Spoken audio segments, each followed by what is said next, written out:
কোটা সংস্কারের এক দফা দাবিতে সারা দেশ জুড়ে আন্দোলন করে চলেছে সমগ্র স্কুল কলেজের সকল শিক্ষার্থীরা। এদিকে আন্দোলনরত শিক্ষার্থীদের উপর হামলা চালিয়েছে ছাত্রলীগ।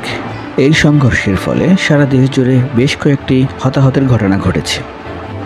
শিক্ষার্থীদের এই কোটা সংস্কারের আন্দোলনে উত্তাল যখন সারা দেশ, তখন তাদের হয়ে মুখ খুলেছেন একাধিক চলচ্চিত্র তারকারাও।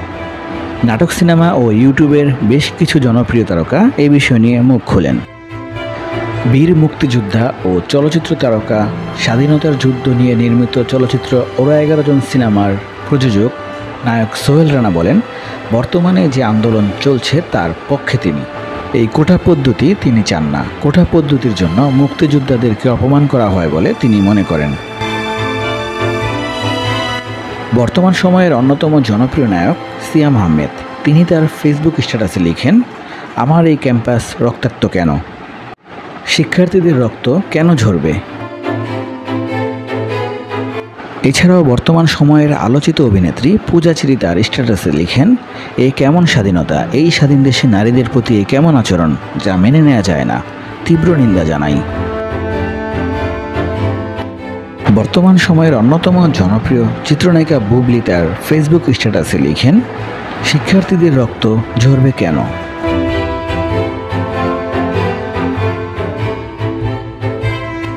সারা বছর বিভিন্ন আলোচনা ও সমালোচনার মধ্য দিয়ে থাকা চিত্রনায়িকা পরিমণি, তিনিও কোটা সংস্কার নিয়ে তার ফেসবুক পেজে স্ট্যাটাস দিয়েছেন।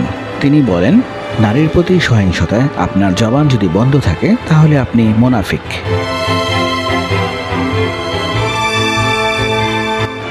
বর্তমান সময়ের অত্যন্ত জনপ্রিয় একজন নায়ক নীল আলমগীর, যিনি বেশ কিছু সিনেমাও করেছেন, তিনি তার ফেসবুক পেজে লিখেছেন, মাননীয় প্রধানমন্ত্রী, আজকের ছাত্রছাত্রীরা আগামী দিনের ভবিষ্যৎ, তারাই একটা সময় দেশের হাল ধরবে।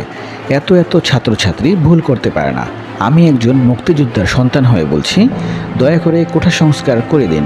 বাংলাদেশের মুক্তিযোদ্ধা এবং তাদের পরিবারকে আপনি যে সম্মান ও ভালোবাসা দেখিয়েছেন তার জন্য আমরা আপনার কাছে কৃতজ্ঞ। কিন্তু দেশের সাধারণ মানুষের কাছে মুক্তিযোদ্ধা এবং তাদের পরিবার এখন হাসির পাত্র। মুক্তিযোদ্ধাদের সম্মানের জায়গাটা ঠিক রাখতে হলেও কোটা সংস্কার মেনে নিন। আন্দোলনরত ছাত্রছাত্রীদের এই দুরবস্থা সহ্য করার মতো না।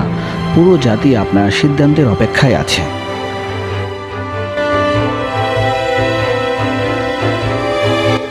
দেশের গুরুত্বপূর্ণ নিউজের পাশাপাশি বিনোদন জগতের সকল খবর পেতে আমাদের চ্যানেলটি সাবস্ক্রাইব করে আমাদের সঙ্গেই থাকুন।